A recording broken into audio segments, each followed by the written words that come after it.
Go touch your snake plant right now, right where the base meets the soil. If it feels even a little soft, here's the uncomfortable truth. Root rot is still the #1 reason this unkillable plant dies. Your grandmother's snake plant probably survived 20 years of neglect. Dark corners, weeks with no water, total forgetfulness. It's almost unfair, honestly. The plant that's supposed to forgive everything, undone by 5 habits that actually look like good care. Here's the strange part. It's usually not neglect that does it. Root rot's quiet about it too.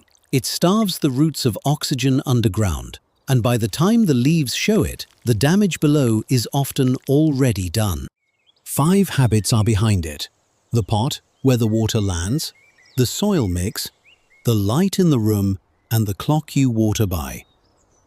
The first one is probably sitting under your plant right now, the pot itself. Mistake 1 is a pot that's too big. It holds moisture far longer than the roots actually need. Picture a small root ball sitting in a big block of soil, staying damp for days after the roots nearby already had their fill. That leftover dampness is exactly what root rot is looking for. Here's the fix. Only size up 1 to 2 inches in diameter, never more. A snake plant actually does better a little snug in its pot.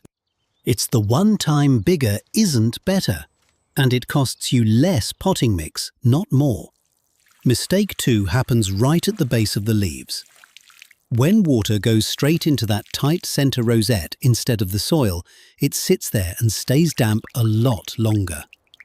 Many gardeners and plant clinics report this is often the first place trouble shows up. That constant dampness at the crown just isn't a friendly spot for a snake plant. Fix. Water the soil off to the side and let the crown stay bone dry. Mistake 3 is the soil itself. Regular potting mix holds moisture for thirsty houseplants, the exact opposite of what a snake plant wants.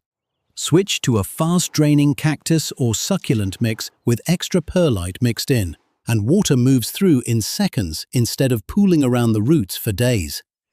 A bag of cactus mix costs about the same as a bag of regular potting soil.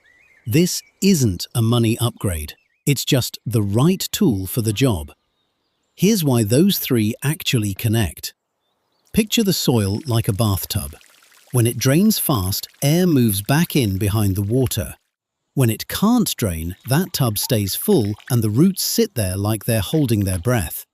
That waterlogged, airless pocket is exactly what fungi like Pythium and Phytophthora need to spread. Some even produce spores that swim through standing water to reach the roots. No standing water, no way for them to travel.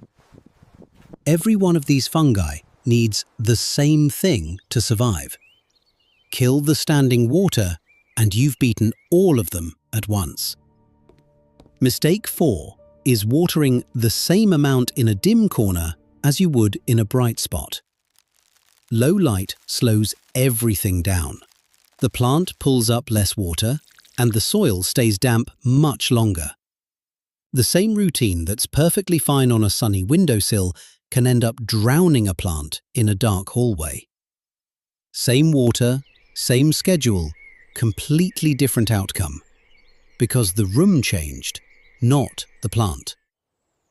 Mistake 5 is watering on a fixed schedule instead of checking the soil. Snake plants are succulents. They store water right in those thick leaves. Push a finger 2 inches down, and if it's dry all the way, that's your cue. Some months, that means going a full month without watering, and that's completely fine. Extension hotlines and plant clinics hear this same story every year. A healthy-looking snake plant collapses, and the owner insists they were watering responsibly the whole time. Almost always, responsibly just meant on schedule, not when it actually needed it. None of these 5 habits look like neglect. They all look like care. That's exactly why root rot catches so many people off guard. Here's how to catch it early, since the leaves are usually the last thing to show trouble. A base that feels softer than usual. Leaves that pull away with almost no resistance.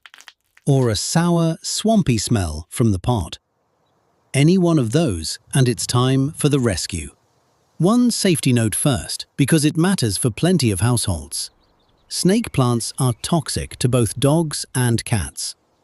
The concern is saponins in the leaves, and a pet that chews on one can get vomiting, nausea, or diarrhea.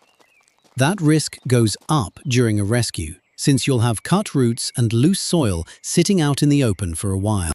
Keep pets and kids away from the mess while you work. And if you ever suspect a pet or curious toddler ate part of the plant, call ASPCA, Animal Poison Control, at 888-426-4435. Now the rescue. Take the plant out of its pot and rinse the soil away from the roots so you can see what you're working with. Any root that's black, brown, or mushy needs to go. Cut back to healthy, firm, white root using scissors you've cleaned first with rubbing alcohol. Some gardeners dust the cut ends with cinnamon powder. Here's why this works. A 2025 lab study found a 5% cinnamon bark extract suppressed the fungus Fusarium sporotrichoides by 70% after 7 days. And separate research in the European Journal of Plant Pathology found a 1% cinnamon rinse cut botrytis mold growth by over 80% after 6 days. So the antifungal effect is real, not just folklore. But cinnamon isn't a rooting hormone. It won't make new roots grow faster. What it can do is help protect that freshly cut surface while the plant heals on its own. Let the roots air dry for a while. Then repot into a clean container with fresh, fast-draining mix. The same cactus and perlite blend from before. Don't reuse the old soil. It's often still holding the exact fungus that caused the problem. Doesn't matter what USDA zone you're in or what the climate's like outside. This is entirely an indoor problem. So all 5 habits apply the same way everywhere. So here's where that leaves you. A snake plant's unkillable reputation is mostly true, right up until one of these 5 habits quietly works against it. Check your pot size. Keep water off the crown. Use a fast-draining mix. Adjust for low light and water by the soil, not the calendar. None of it costs extra money. It's just a handful of small habits pointed in the right direction. Go take a look at yours tonight. Feel the soil. Check the pot. Give that crown a quick look. You'll know within a minute. Fix the habit. Save the plant. Keep it thriving for years. Happy gardening!